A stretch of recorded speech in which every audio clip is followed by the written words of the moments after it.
To unpack this a little bit more, former US Deputy Assistant Secretary of State Rubin joins me now live from Washington, D.C. Why do you think we're seeing this show of goodwill from the US now? So the United States is always trying to put a good face forward with Russia. At least it has been in the past 2 years. And President Trump has tried to show that he has good relationship with Vladimir Putin. But as we saw just under the surface, there are real tension points on substantive policy issues.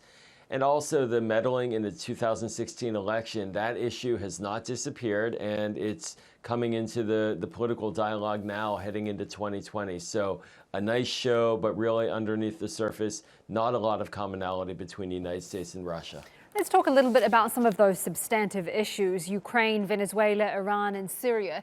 Is there actually any common ground from which that they can build?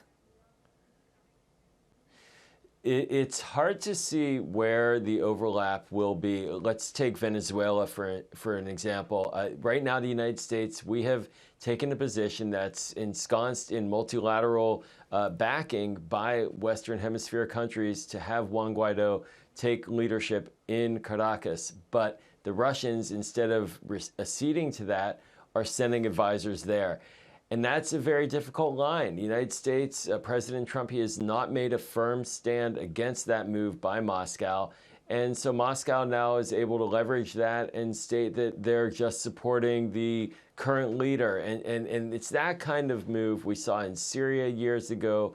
And in other issues, we're seeing it across the board. Ukraine, Moscow does not seem to want to give an inch. And the president has not been tough enough either. So Secretary Pompeo, he has rhetoric, but he doesn't necessarily have the backing of his commander-in-chief. I was interested, Putin praised the recent Mueller report into Russian election interference, calling it quite an objective investigation. What's your take on that? Well, it's extremely ironic that he saw vindication in that report, because Robert Mueller's first volume of the 2-volume report was extremely clear that Russia meddled deeply and extensively in America's 2016 presidential election. There's no other conclusion that one can make. And so clearly, Vladimir Putin is using talking points that sound very much eerily like President Trump's. The issue was not collusion alone. The issue was Russian interference. And there's no doubt here in the United States that that's what took place. And if Vladimir Putin thinks that this means he can involve himself in 2020, he's gotten signals from President Trump that that may not be such a bad thing. So Secretary Pompeo, to his credit today, it was good that he publicly laid out a marker about no Russian interference, but I'm not sure he has tools yet provided to him to prevent that.